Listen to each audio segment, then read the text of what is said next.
so kind of the way I do stuff is if you have any questions, just jump in. You don't have to wait for me to pause or whatever. Just jump in and ask your questions, and we'll take it from there, okay? All right. And I'll try to remember where I left off because I'm not great at that. So what we're going to talk about is about editing, right? The whole editing process, both for us and what your editor, hopefully you're going to get one, wants. And if you can't afford an editor, we're going to talk about an alternative, right? Having said, well, we'll get to that part later. As you recall, I jump all over the place when I'm talking. So when we start talking about this, to me, we need to talk about drafts, right? And how many drafts we do. And it's different for everybody. So you may do 2 drafts. And I do, my average for my books is about 7 drafts. And that doesn't mean that's what you guys have to do. It just means that's what I do, right? Whatever works for you. Yes. Oh, sorry. All right. No, that's okay. Hey, you're almost on camera. No, just your shoulders. Okay. All right. So, to me, the editing process starts at draft 2, right? And listen, I'm talking about fiction. I'm not talking nonfiction, which brings in a whole lot of extra problems on its own as far as, you know, setting up your quotes and setting up all your things there. So this is really more about fiction. Some of it applies to nonfiction, but probably a lot of it doesn't, right?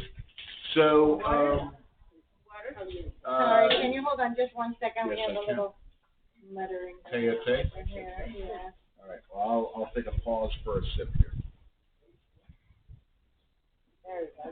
Pause and sip. Pause and sip. So you're saying this is for, this is editing for both? It's really more for fiction. Some of this will apply to nonfiction, like when I get to beta reader groups. You should do that no matter what you're writing. But, you know, my expertise is in fiction. I don't really do a whole lot of nonfiction beyond blog posts. So, to me, your first draft in fiction is really just writing, right? It's the most fun part because you just get to do whatever you want and just throw it down there and don't worry. I'll tell you what drives me crazy, and I know some people have said, well, this is what I do. And I disagree with it. Doesn't mean necessarily they're wrong, except that I'll say they're wrong. So it drives me crazy when people back at it, right? And if you don't know what that means, it means while you're writing your first draft, all of a sudden you go back and you start editing again. Well, you haven't even finished your draft. How do you know what to edit? You haven't finished. You have no idea yet. I feel personally it hampers the creative mind, right, by doing that. It doesn't let you be as free as you can be, and that's the great thing about the first draft. I have written the most outlandish shit in my first drafts, and then you clean it up in the second draft, right? In the second draft, you find your story, but in the first draft, just go wild. Whatever you think, go right ahead. Have you ever heard it called the discovery draft?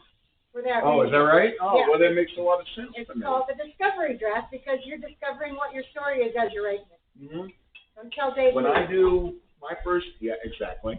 When I do my first draft, I start at the beginning and I write till I get the end. And when I pause, the next time I go to write, I read maybe 2 pages back just to catch myself up where I was, and then I move forward again. And I never look back until I get to the second draft. Second draft to me is where you actually find your story. You go back into the first draft. Are there characters you wrote that didn't go anywhere? Get rid of them, right? Maybe there's characters you love, but they're really not helping the story. I wrote a play, and the lead character was a narrator of the show. It was a very funny character. She was dead, and she would, throughout the thing, she'd narrate, and body parts were falling off, and it was very funny, and I loved her, my favorite character, and I had to write her out because she was slowing down the show, right? And you got to be, Stephen King says, kill your darlings, and that's absolutely true. Sometimes you got to let characters go, even if they're awesome. How are they helping the work, right? If they're not, toss them. Save them for the next project. Yeah, exactly. You find your storyline, right? And hopefully most fiction books are going to have multiple storylines. You have one overarch, arc, I should say. But then you probably have a bunch of mini arcs too, right? A bunch of character building, for instance. Every fiction novel should have your main character should have a problem, should have where it gets really bad up in the middle, and then the solution. How did they change it? How did they fix it? And that's your arc. That's your arc. I always get those words confused. I always say arc with arcs, but that's your arc, right? And that is pretty standard in pretty much every fiction book, right? And go and read your favorite fiction books and look for that arc, and it really helps you. And obviously, reading is the best way to become a better writer. Reading and writing makes you a better writer. See what other people are doing and follow that along. So your second book, or your second draft now, you've gone through, you found your storyline, you found your little mini storylines, you figured out who your characters actually are, you've sharpened up your dialogue, draft 2 done, right? At this point, I usually let somebody look at it, typically my wife, and maybe a couple friends. I don't let anybody except you guys see my first draft until it's done, because I don't, and even when when I read my stuff, I'm reading my play now, when I read it to you guys and I haven't finished the first draft, I take your notes, I write them down, and I put them aside and I don't look at them again, because I don't want your ideas changing my ideas, right? First draft, your mind alone, right? Second draft, I pull your notes back out, and then I start going, oh, okay, yeah, Jane had a good idea. Gabrielle had a good idea. I need to fix this. I need to do that. I need to add this, right? I don't change a thing on my first draft. I can't say that enough, which is why I keep repeating it. All right, so once I get input from some people I trust, then I do my third draft. Once I finish my third draft, now it's time to do a beta readers group. Everybody know what that is? You might as well state that for the presentation. I will. So a beta readers group is essentially you try to get a certain number of people. I usually shoot for 10 because half of them aren't going to ever respond to you even after they agree to do it. So I try to shoot for 10 people, and basically I give them my book, and they find proofreading, which, look, at this point I don't even care about proofreading until the very end. That's like the last thing you do is proofreading. It's not a big deal. But they tell me, and I will set up, they'll tell me stuff, and then I'll always set up a little interview sheet at the end, right, to send them. Who's your favorite character? What worked for you? What didn't work for you?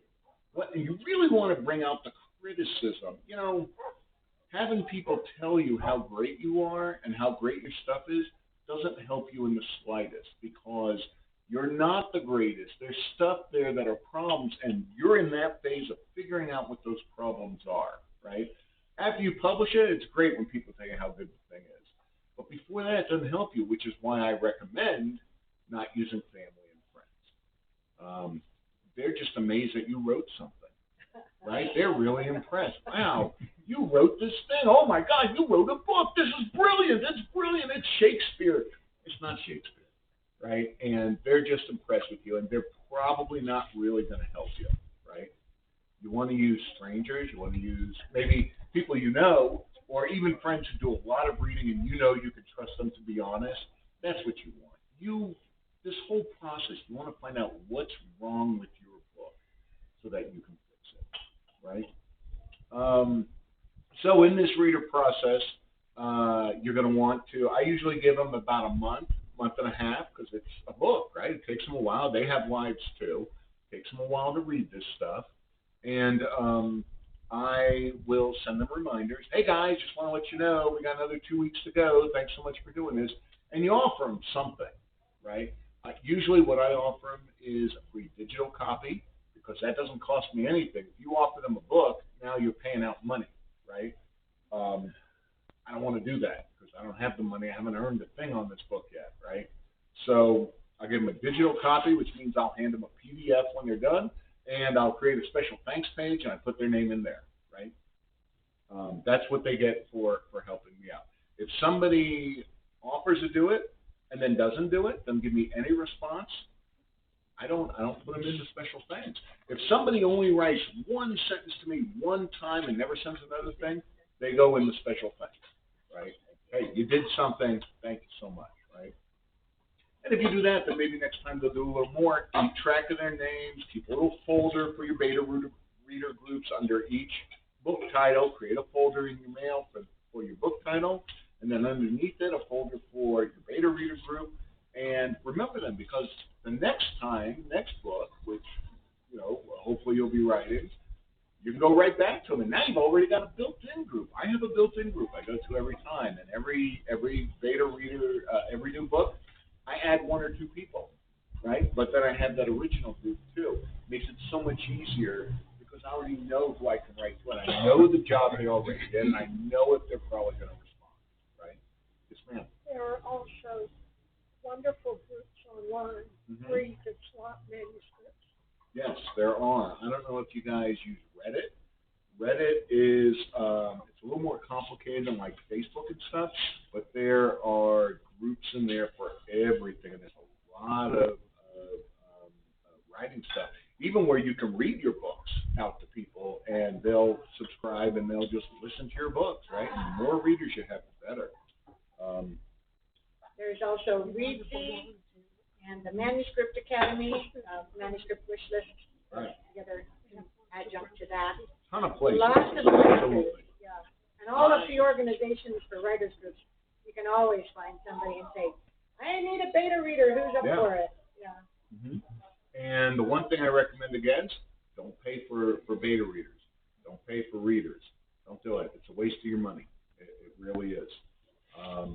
Maybe in a very rare instance, you'll get somebody good out of that. But most of the time, why do that? We need to do it for free, right? None of us are making, huge amounts of money on our books. So why spend money? The whole idea is do things as cheaply as you can, but get quality, right? Quality at no cost is the best thing to do. So now you go through your beta reader. I don't touch my book during that time. I take a nice little break. I play a lot of World of Warcraft. And eventually, at least, hopefully, half of my beta readers, which is, again, only about 5-6 people, but they'll send stuff back. They'll send my interview back, right? The questions I've asked them, survey, I should call it, not interview. They'll send me my survey back. Look for the thing. First off, look for the stuff that you read it and you go, oh, yeah, that makes a lot of sense. Then look for the stuff that everybody's saying. If they all say this character is going nowhere, get rid of that character, right? If 5 people are saying that, there's something wrong with that character. Either fix it or get rid of it. And then don't feel bad about going, I don't agree with this person, right? Everything's just someone's opinion. And that's true, too, when you go to your actual editor. Don't make every change they say, because they're one person. They have experience. There's probably really good stuff in what they're saying. Use their experience and read with an open mind. But, for me, my editors, I probably make about 75% of the changes they suggest. There are times where I look and I go, okay, I see what she's saying there, but this is part of a deeper joke, or it's part of an important thing, or I just disagree with her, right? Okay. So once I get through that beta reader period, and by the way, one of the ways, the best way, if you have a website, and you should, is I create a contact form just for beta reader.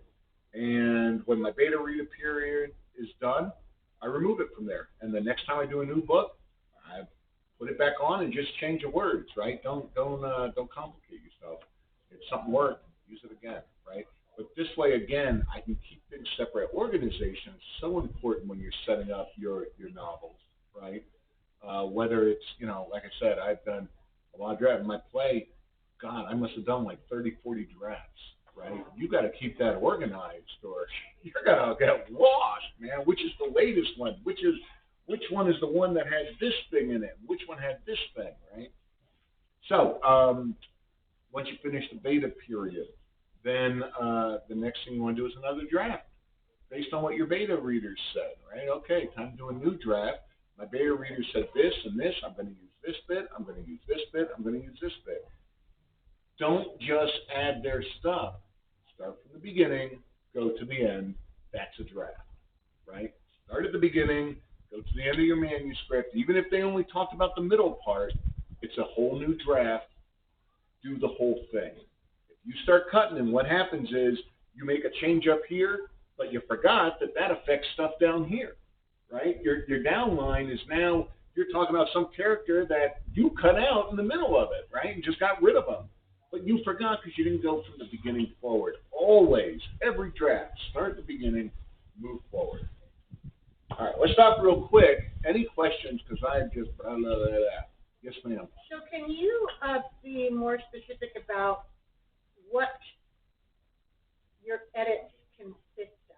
Do you rewrite a sentence because you don't like that? Do you go through, like I do sometimes, just go through the whole manuscript to take out the passive verbs? You know, go through once to do this task and then another time to do this task and make sure it's tight. So can you go a little bit more detail into what you mean by an edit? Sure. So my answer is yes, right, to everything you're saying. Yes. You want to try to catch everything. Now, when it comes, and I'll talk about this in a minute, when it comes to like passive verbs and stuff like that, I have a whole phase just for that. But if I catch it on a draft, then I'll fix it there. Right. It depends on the draft, but like second, third draft, that's content, right? A lot of that is content. So you're making a distinction between content and what, format? Format, okay. Yeah. Format and proofreading is its own little thing. Proofreading is my least concern throughout the, if I catch a misspelled word, I'll add it. If I catch a period I miss, I'll add it. But in general, I don't care about proofreading, right? Which is why when we do our reading, that's the first thing I usually say is, don't tell me about proofreading. I don't care. I'm on the first grammar. Draft, right? The grammar you'll catch, but not the spelling or what's, because there's lots of levels of proofreading as well. Right, right. So it's just my least concern, the entire proofreading thing. If I catch something in a draft, I'll fix it, right? Because you found it, why not just fix it right there? You might miss it later on, right? But in general, I just don't care about it. It's just about the last thing, because I'm going to make so many changes in so many drafts, I'd have to do proofreading every single time, right? Because, okay, I fixed all this stuff from the first draft, but then I went to the second draft, I made all new mistakes, right? I go through, I look for content. I look for places to add more content, right? Sometimes I go, man, you know what? I would really like to do another chapter on these guys. I did that with my last book. I'm like, you know what? They got from point A to point B. I want to talk about what happened at the airport. I did a whole new 20 pages in a rewrite, right? In my editing at that point, I added 20 new pages about what happened to them when they were at the airport, right? Sometimes I go, I got to pull this chapter. This chapter's no good. It's going nowhere. It does nothing for the story, right? And if something doesn't do anything for the story, get rid of it. It's no good. It's not everything is about helping your story, and if it doesn't, then why keep it? You know, if it's boring you, it's certainly going to bore your readers. You know. And then a lot of the times, what you find is your sentence structure is awkward. Right. And you want to go in and tighten up that sentence, which yes. is of course going to affect the sentences on either side of it, and right. you know, put it in so that it's got a lot more gravitas or emotion. Yeah, or even just simple. People do this. I am terrible about this, and this happened, and that happened, and this happened, and that happened, and it's all in the same damn sentence, or it's all in the same paragraph, right? Right. Or you use the word foil 3 times in a row in the same paragraph. It's terrible to do, and you don't catch it when you're writing it, but when you go through and actually read it, and reading out loud is not a bad thing to do, because then you actually hear it. But you go through and read it, and you're like, oh my God, I said foil way too many times, right? Even when I've read out loud in the group, sometimes I go, oh, well, and I've said this word too many times, and I make a quick mental note to fix it, right? That's something you'd fix in your sentence structure. That's a big deal, right? Like you said, are you getting too passive? Are you jumping from tense to tense, right? All that kind of stuff. There's The a whole stuff you're edit. looking for when you're editing. There's right? a whole edit toward the end that I call de-wedding. Right, right. Take out the wuzzes. De-wuzz it. Time to de-wuzz it now. That's right. One thing I found was, because I'm writing a multiple series, is that a character that I thought was going to be minor, just get the last name. A couple books later, he's become a major. Now I got to go back and give him the name. Yeah. You know, because now he's become very important to the plot. Right? And you find that stuff. You know, my biggest series that I do the best with started from a little short story with this character that I thought nothing about. And people loved him, and then I wrote a little novella, and people loved that. And next thing you know, I've written 2 books with this character, and I keep adding friends and stuff. And yeah, you just never know. Your characters will tell you when they need to do more, right? They'll tell you. They know. You might not know. They know. Are you going to talk about editing the beginning? About what? Editing the beginning. What do you mean? Well, I edit the beginning of my book, the beginnings of my books to death, because I think that's the most important part to get the reader hooked. Right. So I probably, if I do 30 or 40 drafts of the rest of it, I probably do 100 of the beginning. Right. Are you exaggerating on those numbers or not? Would you Well, repeat no, I what you probably not. am not. Sure. So what Jane was saying was, for her, the beginning is the most important part because it sets everything up. And so she spends even more time editing the rest of the stuff. She spends more time editing the beginning of her book, the setup of her book. Got that? Yeah. First 2 or 3 chapters, depending. Right. First 2 or 3 chapters. So, you know, my personal feeling is you never start editing unless you're willing to go from beginning to end, right? Don't just keep focusing on this one part. If you got problems at the beginning and you want to edit it all, that's great, and then move forward. Keep editing. Don't just edit sections and leave it at that. Always, in my mind, always edit all the way through, because any change you make anywhere changes something else in your book that you didn't catch at that point, right? It always changes something in the beginning, later reflects on something towards the middle or the end. And if you make changes in the beginning, you might have just screwed up the differences between those 2 things, and then you wind up with kind of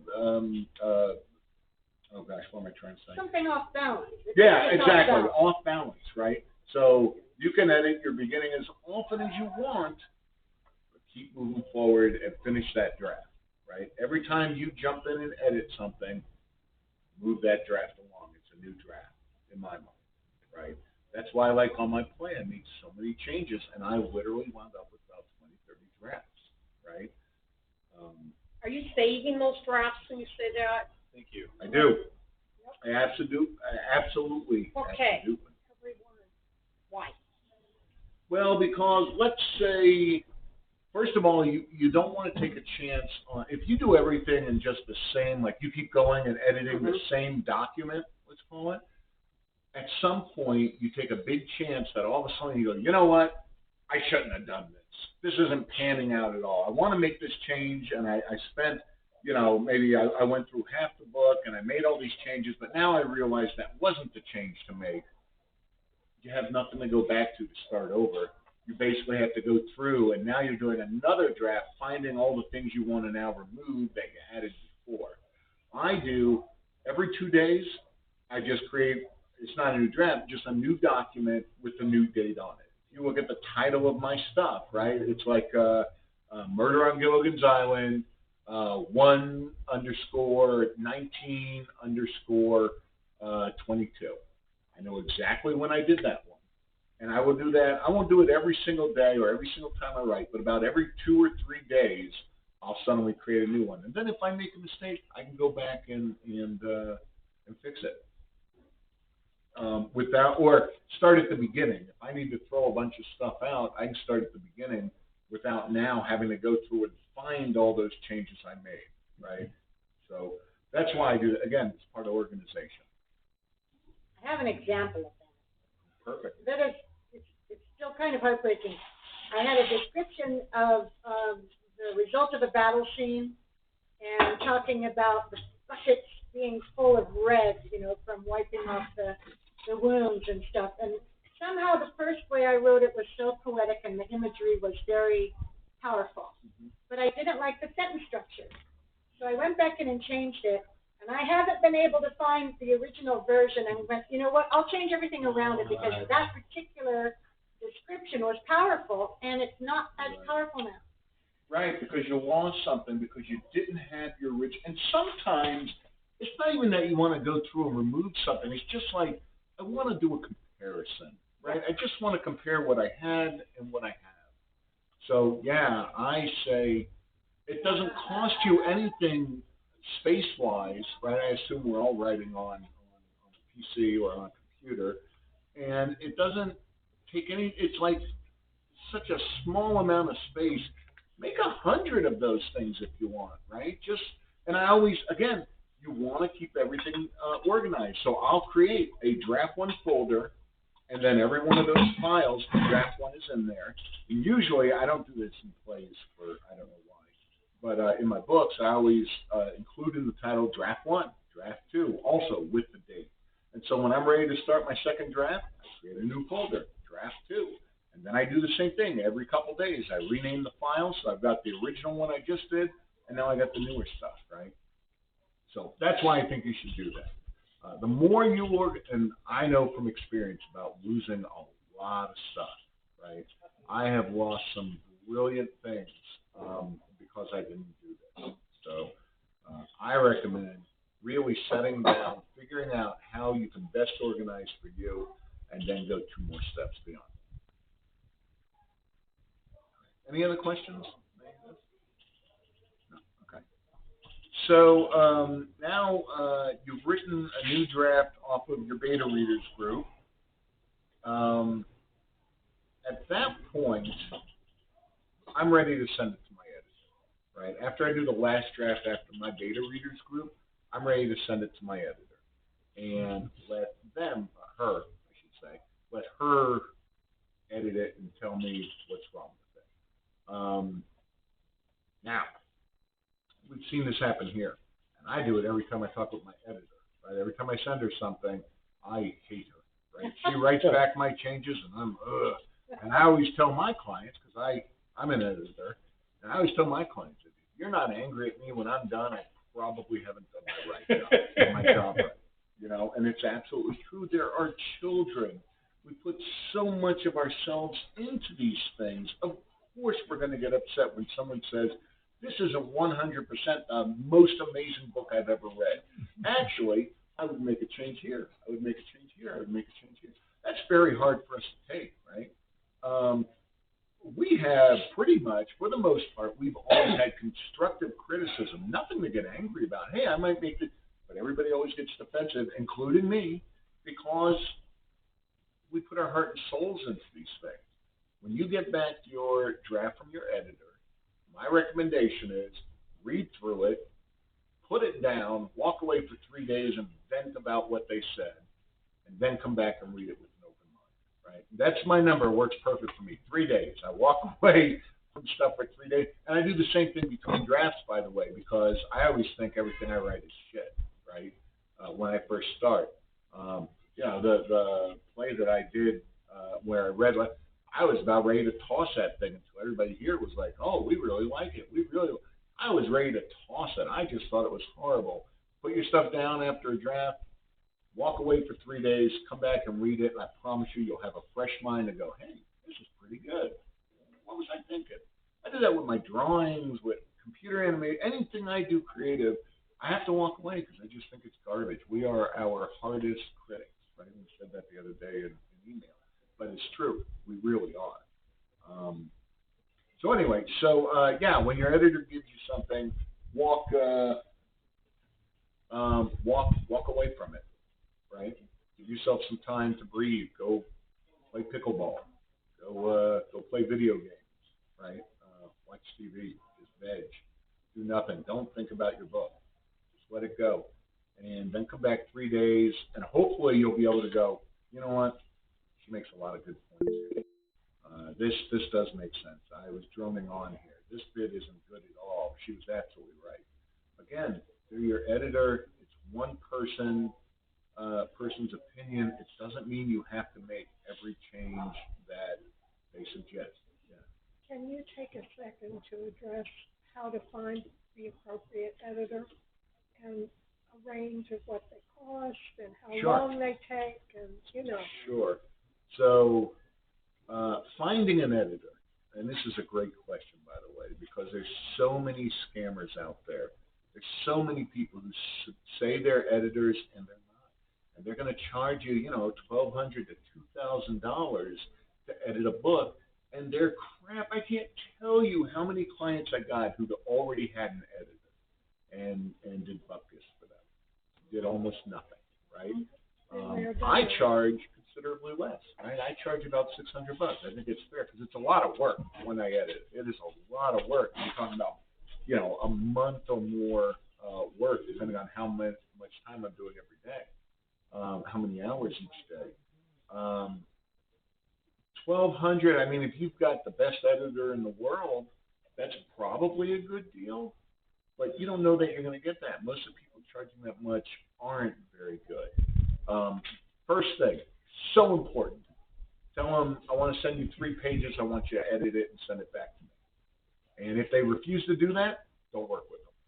Just walk away, right? I want to see. I'm hiring you. I'm giving you. That's my job interview to you. I want to see the type of editing work. And don't send them the first 3 pages. Pull out 3 pages in the middle of your book to send to them, right? Someplace where now, if you're a good editor, you shouldn't have to start from the beginning of my book. And usually we don't have as much going on in the beginning of our book, like the first 3 pages, right? But you pull something out of the middle, if they can edit it and you go, wow, yeah, no, this stuff looks good, you probably got a match. I recommend what I do with my clients is I always have an hour-long meeting with them on video. And then we'll meet several times throughout. After I send them a draft, we'll meet for another hour online, just through a video chat. Before they even hire me, I will have a half hour to an hour long video chat with them so that I can make sure, what are you trying to get out of this? And what is your book about? And right, I want to hear what they think it is before I get started on it, right? When you use like a price number like you're talking about, whatever, is that based on a certain size of book or whatever? No. It's just, if you've got a particular part where you think, I don't know where this is going, send them that. If you've got something you think is really good, let's see what he can do with this. It looks good. Let's see if he can make it better. I know, but say the $600 or whatever number you want to use. He's talking about like whether the 50,000 size of a words book. or Oh, you're talking about the cost? Yeah, I'm just, Yeah. Oh, yes. The cost is going to be more depending on the size of the book. that's what I'm trying to get at. Right. No, absolutely. You know, I will charge considerably less for a 200-page book, which, by the way, is about where most first-time authors are shooting for. They're shooting to 100 to 200 pages. And I always say only do the amount of pages that a story takes to be told. But if you're doing 100 pages financially, it's not going to work out for you because if you're self-publishing, it costs money to print your book. And it's a set price. And then so if you use Amazon like I do, then you have to charge more to make a profit. You have to charge more than what their basic is. And if you're doing 100 pages, you can't charge $10 for that. I've seen people do that. It's ridiculous. If I ordered a book and I paid $10 and it's 100 pages long, I'm losing my mind, right? You can't do that. You're going to antagonize your readers instead of pulling them in. My basic book sizes are about 250 to 300 pages. And what is that in words? Oh gosh, I don't know because it depends on the size of the book you're doing. 75,000 for, About 100,000. 75. well, 50,000 is about 200 pages. Yeah, so no. No, I'm You more like can't, 100 you on pages, can't. isn't it? 50,000. Yeah, let's stop real quick. You can't say how many words a page is going to be because it depends on the size of your book, right? You really shouldn't be putting out an 8.5, writing on 8.5 by 11 and then publishing that, because usually your book's not going to be 8.5 by 11. There's a very certain type of book that's going to be that size. When you write fiction, it's usually 4 or 5 by 9 or 8, right? That's about the size. Well, you take 1,000 words and you put them 8.5 by 11, and then you put them into 5 by 9. How many pages are you're doubling your page and tripling it, right? I think we're trying to go from the typed page to how big is the book. I think that's the question. And a rule of thumb that's used in publishing is 250 words per page. Okay. So if you write 75,000 words, you're looking at roughly 300 pages. It'll vary with formatting and whatever, but roughly 75,000 is about 250 to 300 pages. My recommendation is figure out what type of book you're doing. Go look online. What's the standard size for a book like this? Like if you do a trade book, it's probably going to be like 9 by 11, right? Something like that. That's a trade book size. Or if you have a huge book, my first book was an anthology and it was gigantic, so I made it 9 by 11 just so that people weren't holding, War and Peace on their lap, right? Whereas my fiction books, I always do 5 by 9 or 4 by 8, something like that. Figure out before you even start writing what type of book am I writing, what's the standard size that it should be, and then format your page to be that size, and then you know what your actual pages are going to be, right? There are programs that will do that for you. They will. Well, they won't do it for you. You have to tell them, this is the size of the page that I want. They're not just going to say, oh, okay, you're writing this type of book, this is the size you want. They're almost always going to default to 8.5 by 11. In general, that's what they tend to do. There's always a place you can go in your software program, your word processor, where it says your page format, and you'll find where it has the width and length, and you just set it to what you want your end book to be. The other reason that that's important is your margins are going to change depending on the size of your book. If you write something on 8.5 by 11 and use 1-inch margins, that may not necessarily work if you wind up doing 4.5 by 9, right? It's going to screw up your formatting when you shrink it. Sometimes, right? I'm not saying any of this is every single time, but figure out what size your book needs to be. Start there.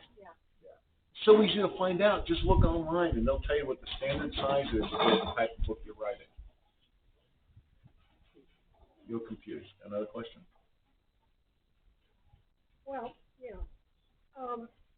when you quote a price, do you base it on the number of 8.5 by 11 pages? That's what you have to do. What I do, Word count. no, I don't, because I don't publish 8.5 by 11 pages, and I don't write in 8.5 by 11. I write in the size that I'm going to eventually publish it. So what I do, I use Amazon exclusively because I get a lot of benefits by doing that, right? Exclusively when it comes to digital publishing, I should say. When it comes to paperback, I'll still only do Amazon, but I'll buy them for myself at author prices and then take them to bookstores or take them to conventions or whatever I do, right? But so I publish exclusively with them. You don't have to if you don't want to. Like I said, there's some benefits to that. And I look to see, and when I fit in, I write in the size I think it's supposed to be for the type of book I'm writing.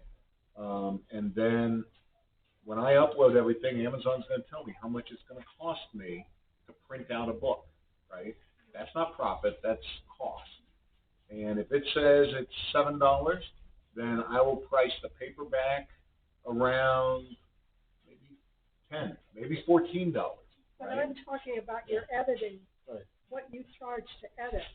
Oh, I'm sorry, I totally misunderstood. What I charge to edit, right? Is your editing based on per word or per page or per what? Exactly. I usually do it by 8.5 by 11 usually, because that's where that standard 250 word per page comes from, right? So yes, I will, hopefully, that's what they're going to give it to me. If they don't, I just reformat it to see how many pages it is. Based on I'm sorry, I totally misunderstood. Yeah, No wonder you looked confused. Right. Now, if you want to hire an editor from Readview, for example, they will often quote you per word. Half a cent to 3/4 of a cent per word. And so that's a very reasonable rate. So, but you know, there's different types of Well, it editing. depends on what you can afford too, Exactly, right? you're gonna What get, they are do? you getting a developmental editor, a line editor, a copy editor? What are you Right. doing? Do you want to talk about those differences? Yeah, so Like when you're when talking you have about an editing, editor, when right, you're talking about editing, what are you talking about? I'm talking about content When you're editing, doing it. right? When I do it, I do content Okay, that's what editing, I'm trying to get to. right? A proofreader isn't, yeah, it's editing, but it don't help me with my content, right? I want someone who can say, you should add this here. You know what? This would be a better end. Just like I do with you guys. When I read, you know, your story, when you read your stories, and I give you my, I'm trying to comment on the content. Right. You don't need to tell me to tell you about the proofreading. You're not even at that stage yet, right? You don't want me to just tell you, well, this word is wrong or this. I want to say, hey, you know what? Maybe if you add, Dwayne, you do this a lot where you talk about, you know, the ending of, you know, what would be cool if you kind of did this, right? That's content editing, right? That's good stuff. That's, maybe we'll use it, maybe we won't, but it sets our mind in a different way to look at it. I do, Jane, in my first screenplay that I read for you guys, I have stuff that you wrote or that you suggested is in there, right? Greg, I have a ton of stuff in there from you. So yeah, man, content editing helps us tremendously, and your actual editor should be doing content stuff for you. If they're just doing proofreading, it's no good, and they're overcharging you. Well, but there's, you can hire them. And developmental versus copy versus line edit, you know, you can know what you're getting. Okay, so what are those? Like if you go to Readview. Oh, sorry. I'm sorry. No, go ahead. I interrupted you. No, that's fine. I'm done. Well, content that far down the line is going to make a big difference in the work that you have to do. Mm-hmm. I mean, I would be very leery of a content editor at that point. Well, the best editor is going to be someone who's going to do content, line editing, and proofreading all in one shot. Right? That's, to me, the best editor. Someone who's got, that's what I do. When I get a book, that's why I say your editor is just about the last thing you do, right? Because you want to give your editor the best book you think you have. When you give your editor your book, you want to think, this is almost done. This is the best I could do. I've gone through my data reader group. I've gone through several drafts. This is the best. And then he's going to show you it's not necessarily the best. You can make these changes, and then you're going to do one more draft. Right? So it is down the line, but you don't need an editor until that point, right?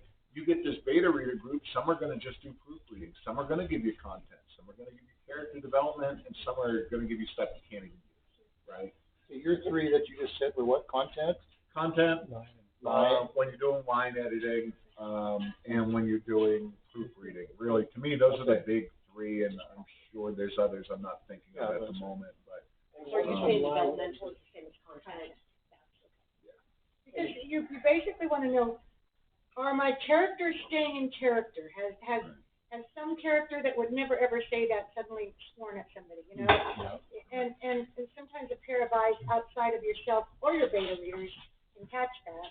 And an editor should always catch that and say, well, the first problem with this scene is it shouldn't happen. That character wouldn't do that. Right. Yeah. Perfect example. One of my clients right now is she's writing this horror novel. Look, if you're an editor and self-publisher, you know, you're going to read a lot of terrible authors. I mean, I still edit them, and that's what they want. You know, I'll edit them, and I'll do the same job on them that I would on someone else. But you're going to get a lot of terrible authors. You just are.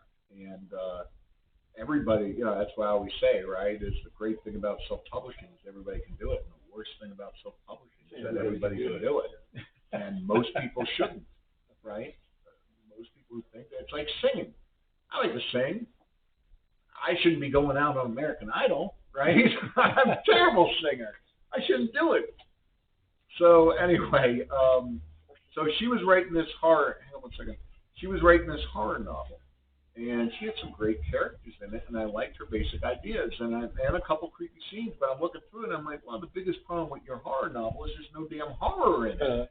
Where's the scary parts? Where's the things that are going to kill me, right? She couldn't see that. But when I looked at it, it was so obvious, right? Go back, rewrite this thing, add a bunch of, and she did and brought it back, and boy, what a difference. What a difference, right? So, yeah, we don't see stuff like that, and your content editor should. There were scenes where I said, I would do this maybe with the scene, or I would have this character do this, right? Or I would have this person killed by this character. But mostly it was a very general, you are missing the horror in your horror novel. No. Mike, Jesus Christ. Sorry. No, not that. Bill, Just Mike. Bill. Mike. I don't know why I said Bill. Not Mike Jesus. You mentioned copy, edit, line. What is a line editor? So line editing is really one of the types of editors you mentioned. So to me, so a copy edit or a content editor, I should say, is someone who's basically going to look at character development.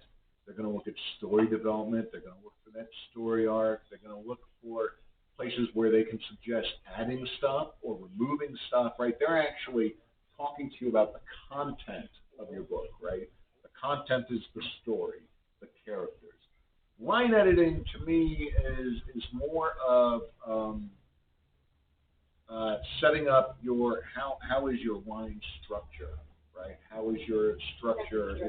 Yeah, exactly. Is it are you using like total run-on sentences, right? And there's a lot of similarities in my mind between line editing and proofreading. I mean, proofreading really is the basics of that, but both of them are basically dealing with the grammar of it, right? Can I interject there, and just to clarify this point, you're saying that in a line editor, if somebody says, okay, that sentence is way too long, you could have broken it into 3 sentences and got it more punchy. Is that basically the essence of that? Yeah, you're punching up the so you Or know, it's that's kind where of you the middle attach- between content and That's where you attach proofreading. passive verbs and things Right. Yeah, like yeah. that. You could make this sentence stronger. You don't have to change it for the story, but this sentence wants work. Right. Or awkwardness. Yeah. Yeah, exactly. It just doesn't read right. And then Sometimes stuff just doesn't read right. Yeah.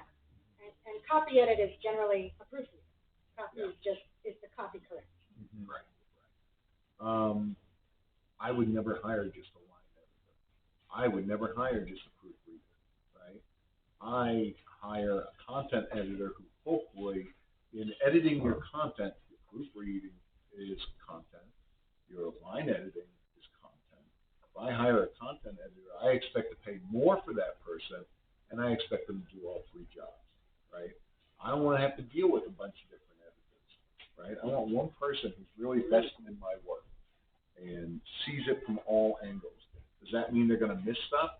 Probably, because it's a lot for one person to go through, right? I said it takes a long time. You know, going through one draft of a 250-page book for me can take 20+ hours sometimes, right? Because I really get into the nitty-gritty there. Is that common though? I don't know. I'm just saying, is it common that you would have one person who was capable of doing all 3 elements? Because I would see that as being relevant from the standpoint of what happens if your line editor decides to throw some information about content at you. You know what I mean? If you've got separate editors, I mean, that could really throw kind of hooks in the works, right? You know what I mean? All I could say is I wouldn't want a bunch of different editors. When I go to my editing, I want one person who's going to really read deep into my book, right? Instead of having 3 different editors who are overwriting each other and who have different ideas and who are each spending 20 hours or 5 hours on their edits, I'd rather have one person who's going to charge me a little bit more, who's going to put in their 20 or 30 hours, right? And it's going to look line by line at everything, right? The one caveat to that I might add is that when you're really, really ready to go to print, get a proofreader. Even if it's not a professional proofreader, but just another set of eyes at the very end. Yeah. Just to catch punctuation and that sort of thing. That's what I use my wife for, right? She'll go through and she'll find all the little things that I missed, the words. Because by then, she's read it 4 or 5 times. she didn't even care about the story anymore. She's sick of reading, right? She's had it, so she's just gonna at that point go through and just look for it. So if you have somebody like that you have that relationship with, who you know is gonna have to read your book, several different drafts, then that's the person to use as your final. And that's what I use Brandy for after I finish with my regular editor.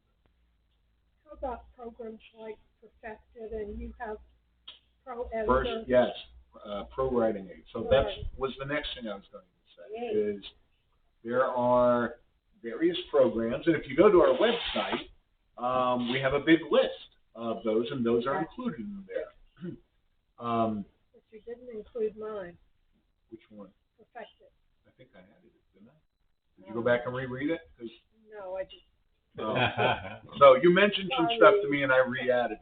So if I'm still missing it, let me know, and I'll add it, right?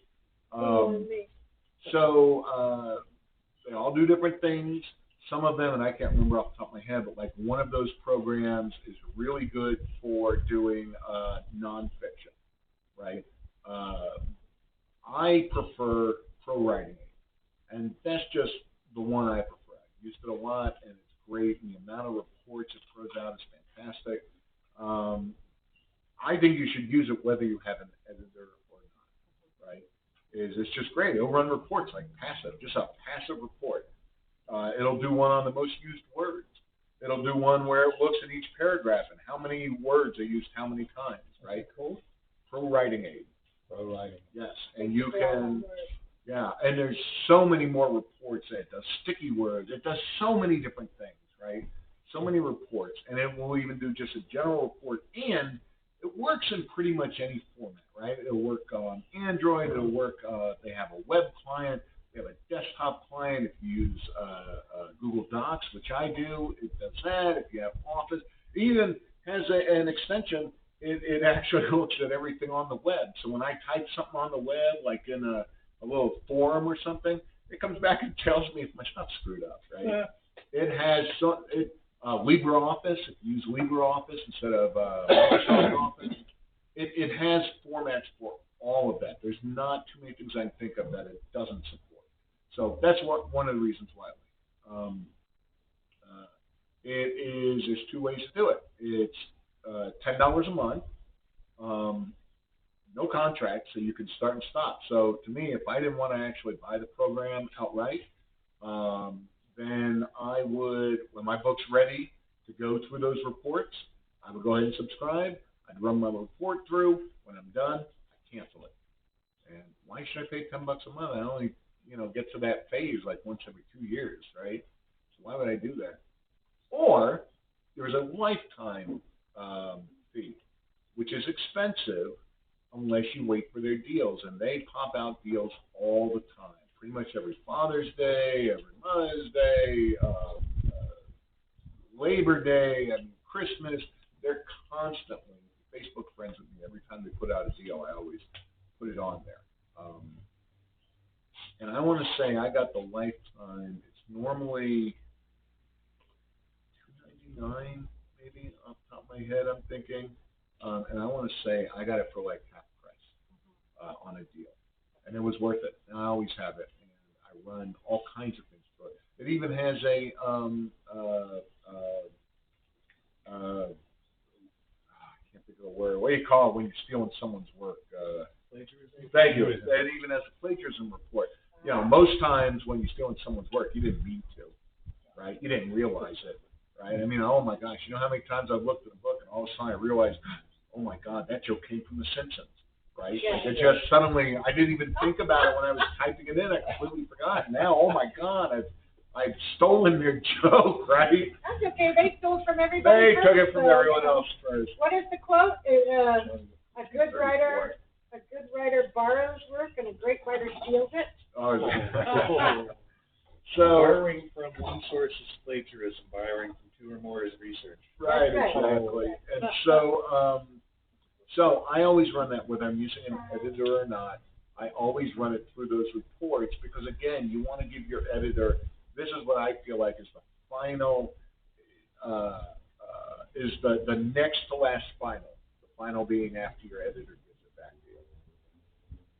There are also very specific programs. For example, I write in the male first person point of view, so I'm always worried that I sound like a female. And there is a program that will rate the quality of my work as strong male, strong European male, weak European, and then there are That's others interesting. I wonder how they do that. How'd you do that? based on What your. program do you use? That's what I'm saying. Is that AutoCrit? No, it's not. I have to go in and find it. I need it. Because I don't use it very often. I'll send it to you when I need that. I'll find That's it. interesting. That's really interesting. And then there's a program that will go and find flabby words for you.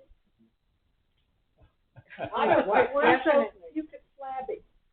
So you can just type in to your search bar what what specific thing you're looking for, and it'll pop up some programs that'll do it. I did the AutoCrit trial for 2 weeks, and I just got too angry. Oh. Stop it! I like my writing. I mean, you can find those specific, but then, a lot of times you're spending a lot of money on software to get, to me, I Those are want free. okay, well, there you go. I like ProWriting Aid because it gives me such a huge sample of different reports, right? Again, that's just mine. I'm not like trying to sell it to anybody. All right, so It's you just get a what I report, think. In addition to. and it says you use some obscure word 12 times. What is this? This is a phase of your editing, Mm-hmm. and then you're going to go through and look and. I'm going to go through. So Right, okay. the way, and I only speak to ProWriting Aid, which is why I bring it back up, because that's To me, what it I sounds use. like TMI. So but it's not. Okay. What if you use the same word 5 times in the same paragraph? It looks like crap. And I've said that to people before where I'm like, boy, you use this word a lot. And I do that all the time, right? I make that mistake a lot. Or sometimes you just get 2 words that sound the same and just reads weird, right? It just doesn't read right because using rain, drain, and brain in the same paragraph, right? It just sounds weird. So anyway, the way ProWriting Aid works is when you run your document through it, it puts it along the side, and I can click on things. It takes me directly there. So there, I'm not doing a full long draft from beginning to end. Then I'm going through these different things and going, okay, let me see now. This says I use these words 5 times. Oh my gosh, it's right. Do I need to change them? Sometimes I do. Sometimes the way I like to write is I like to put like a rule of 3 on things, right? When I'm doing jokes, I try to do three things that then end in something humorous, right? So sometimes, or I'll go and that's how it ends, right? Like I'll purposely using the same sentence one after the other, right? I do some of that in my writing too, where I'll deliberately use the same phrase twice Exactly. for the emphasis or the contrast, depending on what I'm doing. Yeah, you know who used to do that? Kurt Vonnegut. Kurt Vonnegut does that all the time in his work, right? That may be where I picked it up from He's subconsciously. all the time, and so it goes, right? If you read, I think that's Slaughterhouse 5, maybe, and so it goes, right? Throughout his entire book, he does that. Kurt Vonnegut's big on that, and it sounds great the way he does it. I would never change that on him, right? And there are times I do it, I don't change it either, but there's a lot of times where I didn't need to do it, and then I do. So, and by the way, I always say do a draft all the way through. So once I'm done making all those changes, one more draft, right? I go through one more time, and then I send it to my editor, right? After I've made all those changes from there, I want to make sure I didn't screw something up halfway through that I didn't follow through on, right? And then I send it to my editor. My editor makes his changes, and then I do one final draft, except for the proofreading, right? I do one final draft to go through, and then I'm done, right? You also got to know when to quit. Yeah. Right? That's true. So my question now is, if this is a good time to bring it up, Sure. how do you keep yourself from being confused as you're reading from beginning to end so many times? Like, did I already say that? Is that said here? Should it be said there? The confusion factor of having heard it or read it so many times can be really a problem for me. So I wonder how you. I like when you say you walk away from it for 3 days between each draft. that'll clear your brain a little bit. Right. But how do you counter that? So my very last draft, right, I take a couple days off from work, and I try to go straight through, from page 1 to page done. Just to read. Yep. And I read it out loud, and hopefully you're never going to catch. I look at my published books, and I still see shit that I missed, right? You're never going to catch every single thing.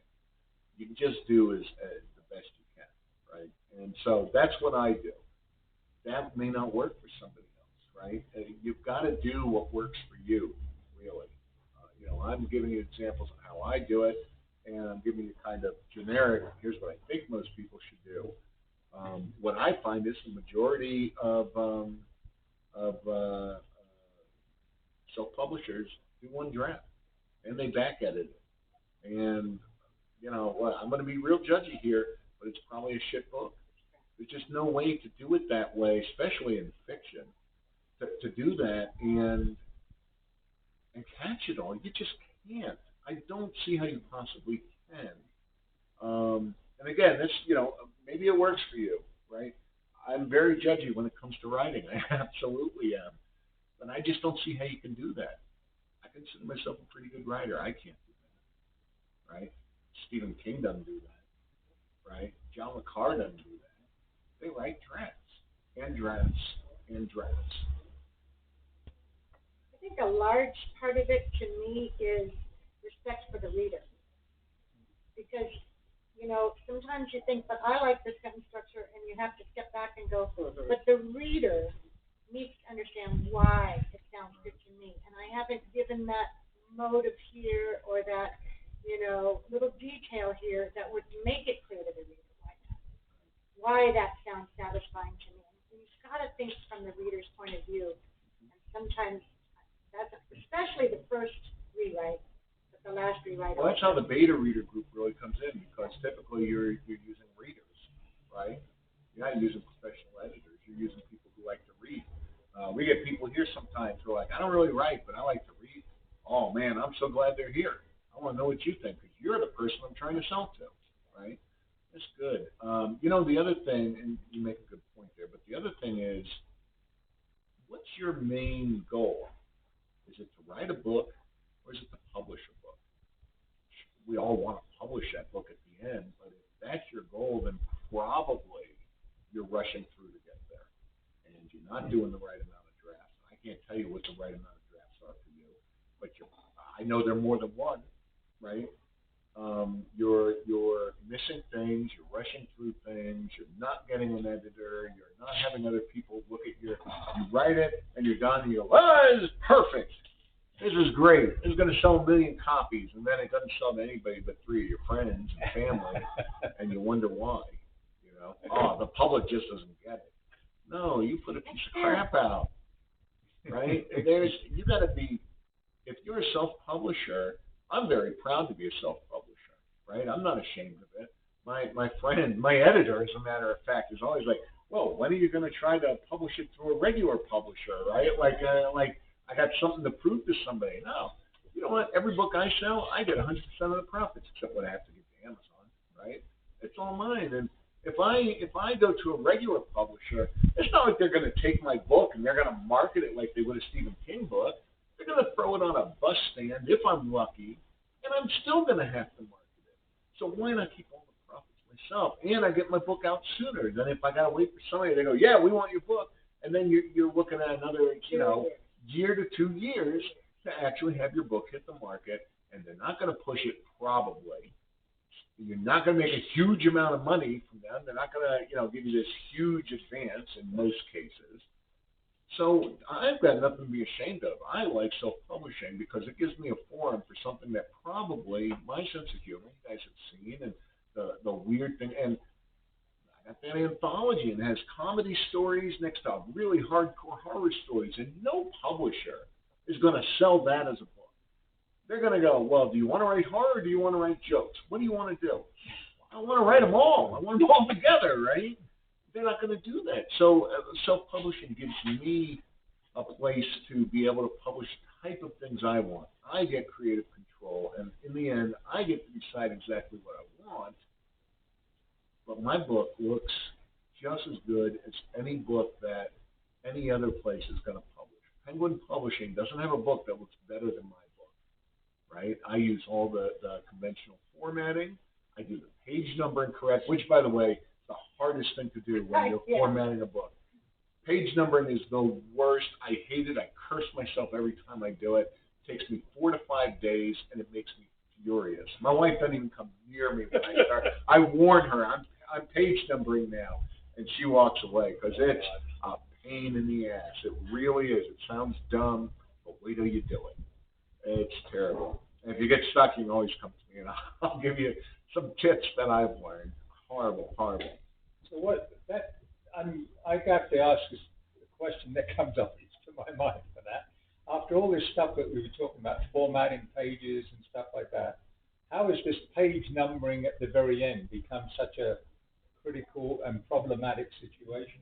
I just don't, I'm not registering what you're actually talking about. So there are certain conventions with fiction books. They don't all follow it, but for instance, you should always do your chapter, your beginning of the chapter should always be on the right side of your page, right? Even if you don't have anything on that last page from the last chapter, right? Maybe that one ends on the right page too. Oh, I see. You need to insert that blank page, and you should not use a page number for that page. Got it. Right? So stuff like getting it to do that is a pain.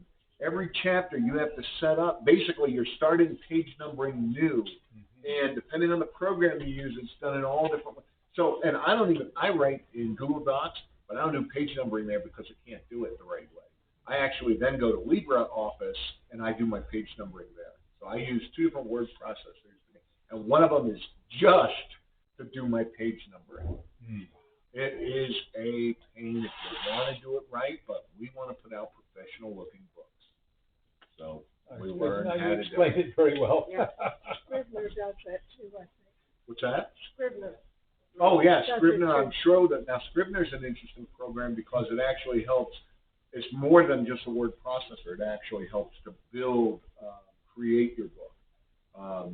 Especially if you're using, I don't do picture books, but if you're doing picture books, my understanding is Scrivener's a really good one to do that. Doing pictures, like multiple photos, like a children's book with photos, is not easy in Word, right? Because the formatting can get screwed up, and you try and use page breaks to make things line up right. But then when you publish it on digital format, it'll be fine on paperback, because paperback, whatever you see, that's what's going to be in there. But when you do it digitally, they don't use page. Don't put page numbers on your digital version, right? And maybe sometime I'll do something on formatting that hits into this. I do 2 versions of my book, the paperback version and the digital version. You don't use page numbers because page numbers don't mean anything in digital. Depending on what you're looking at, you look at it on a phone, it's going to format it differently. You look at it on a tablet, it's going to format it differently. You never know where those pictures are going to wind up. You never know what page they're going to show up. You might have this little picture, but it winds up in the middle of blank space because somebody read it on a monitor instead of reading it on their Kindle tablet. Yeah, it's a pain. Just buy a book. That's what I think. Once upon a time, I was a technical writer, and we basically had things set up with style sheets because we could either have an on-demand print for it, we had web versions, we had ebook versions, 2 or 3 different formats of ebook versions. And the style sheet was set up to properly translate to any of those formats when we sent it over. And I believe there was a step with whoever did the nuts and bolts delivery of it to get it into exactly the right format. But we as the writers didn't have to worry about that because we just used the style sheets and made sure we had the right styles attached to paragraphs or headings or what have you. Yeah, no, that's a good point. And styles comes in very, very important when you do formatting. Maybe next month, I'm not going to do it this month, but maybe next month I'll do presentation on formatting, which is That'd be great. what confuses everybody. Yeah. Right? I can tell you these things, and you know, you'll probably, but even if you don't, you at least have kind of an idea on how to write them in your stuff. And where to find it? The Where to make formatting changes. is a whole other animal. I'm going to do no more than 10 minutes left, so let me jump in. We're talking about ProWriting 8.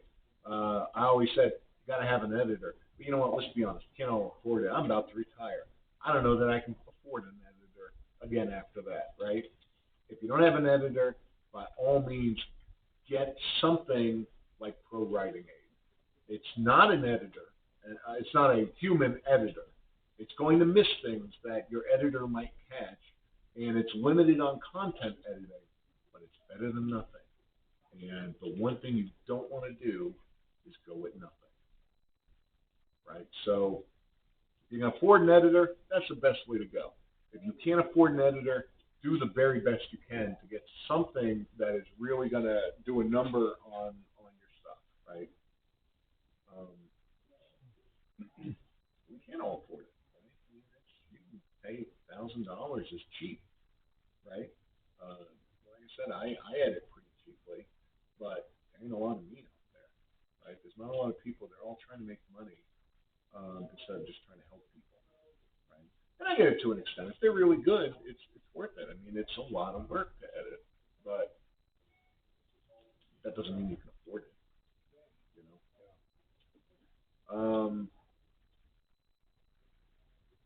Yeah, so that's it. Once I get it back from my editors, I do one last draft, and then I go into the formatting phase, right? Book cover and formatting for both digital and paperback.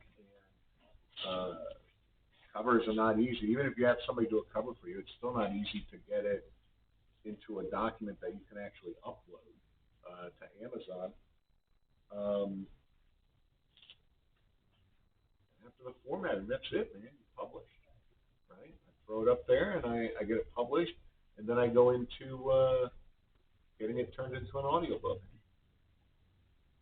And marketing, right? Marketing, really, you should be doing marketing throughout the process. You don't want to inundate people, but at the same time, you want to start with some small stuff, and then as you get bigger and bigger, start doing more and more marketing. Social media, to me, is really what a self-publisher needs, is to really learn to do social media on at least a basic level. You know, that's where we get our big audiences. I got a Twitter account, Scott. I sent an article on how to do this to you guys. I wrote up something. I got over 5,000 people on Twitter. So I'm reaching 5,000 people. Where else could I do that? You know, I got 1,000+ people on Facebook. Where else could I reach that? I sell a lot of shit through Facebook. Does Twitter actually send out to everybody when you... Everybody who follows you. Because Facebook does not. I got up to 5,000 on my author page on Facebook. And the way that the algorithm works for business pages, they don't necessarily get it. Nobody's getting it anymore. Yeah, that's the problem. Pardon? Why do you do a business page? You got a personal page too? Well, I don't really. I make myself do about 10 minutes a week on my personal page because I despise everything social media. Right. But my author page, I was doing it for my book. And when I got written up in newspaper articles, so I went up to 5,000 followers. But, you know, one's my wife, and they aren't getting my posts. So I just kind of quit doing it. Well, you know, a lot of it's their permissions too, because they may say, I'm following you, but I don't want to see everything that comes out of here, right? You can't do that I don't think on the business page. It's a different algorithm I think set up. I think you can. I'm pretty sure I have pages that I tell it not to send me stuff. I'm almost certain. But you still want to be on the page. You still like the page. Right. So if I want to go and read it, I'm there, right? I do that. Like I subscribe to like 1,000 Doctor Who pages. I don't think you should do an author page. That's my own personal. Say that again? Oh, good, I don't think you should do an author page. Because I just don't want to do Facebook at all then. Right. We are self-publishers. We're not selling books. We're selling ourselves, right? And if a person likes you and the stuff you're putting out on your page, probably they're going to take a gander at your book. Or you've got a whole place where you can put out free books if you want. That's one of the things I like about Amazon is I can, once every with a select program, tell it, hey, let's do a promotion here, and just get readers. So for me, I do just personal pages that they happen to mention that I'm the author of this, this, and this, and I don't just keep hitting about my books, because if you keep hitting it, then you're a salesperson and people get turned off by it. But if I'm constantly posting Doctor Who stuff, Lauren's watching it, and then I'll slip in something about one of my books, and I'll get a bunch of likes. On the other page when I got to 5,000 followers. Right. I don't think they're getting it. I sell myself. I don't do an author page and try to do my own page. I do all of my Instagram, Twitter, and Facebook is all me. And I try to set a tone, right? I'm a funny guy. That's what a lot of my stuff that I write. So I try to put in humorous stuff. I love Doctor Who. I put in Doctor Who stuff, and I get tons of Doctor Who fans. And then, like I said, if every now and then I slip in something about books, I get likes for it. I get a lot of likes for it. So people are at least looking at it, whether they buy or not. I don't know, but I know I've gotten a lot of books that when I put out something, there's times where all of a sudden I've got an uptick in the books I'm selling. Right? Not always, but it's a lifelong thing to keep selling these books, right? Can you do a presentation on that? Social networking promotion? And marketing? That would be fantastic. Because we always need to update that. It always changes. Right. And listen, I also sent something on social media and what to use and how to use it, and I also have that posted on the website. So check that out, because that's got some good stuff there too. You put that on the website? Yeah. And is there a chance when you retire that you will do marketing? Yep. So hard to find somebody. It sure is. I'm not. It's a thankless job. It's even harder to find somebody who's reliable. Well, and that's decent. what I mean. Question? I couldn't hear the question. The question was, when I retire, will I be doing marketing? And the answer to that is unequivocally no. Now, I'll help you guys. If you guys need some help, if you have questions, I'm always going to be there to help you. But when I retire, I'm writing. That's my lifelong dream, is that I get to write every day for 2-3 hours, every single day. That's my dream since I was a kid. So that's where I'm spending my time. And I'll market my own shit. I don't like marketing my own stuff, right? I'm not going to do someone else's stuff. Oh, my gosh. Okay. But I'm always willing to help, right? If you have questions or stuff. Or if you just want to know if someone's on the level, and I can try to check into them and find out and let you know. Because a lot of people aren't on the level. And that's the real problem. It's easiest to hire somebody off the net, and it's very easy to get someone who's going to scan you off. We had somebody down here. Well, thank you for this. This was fantastic. Yeah. I'll look forward to the next week. That's it. And it's, what is it? It's 3 o'clock. I'm going to stop it No real quick. No questions. No questions from anybody? Dee? Algonquin? No, that was great. That was a great That was presentation. fantastic. Yeah. I'm going to give myself a pat on the back for asking you to do this. It was all you. It's all you. Good job. I have a suggestion for you. Oh, here's Greg. Yep. What's that, Greg? Okay. When we're watching on the remotely, it's sometimes difficult to understand the questions from around the table. So if you're presenting something, it would be good if you repeat the question. No, that's a real good point. Yeah. Because you're clear, but somebody over in the corner isn't necessarily. It's like that. That's right. Well, I haven't done this before, so we'll see, with the recording, we'll see how the recording comes out, and maybe it'll be easier to understand there. But you raise a really good point. I should do that.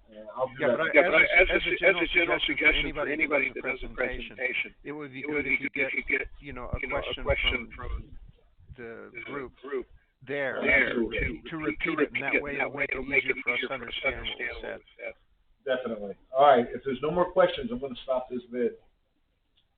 Bye, everybody. All right.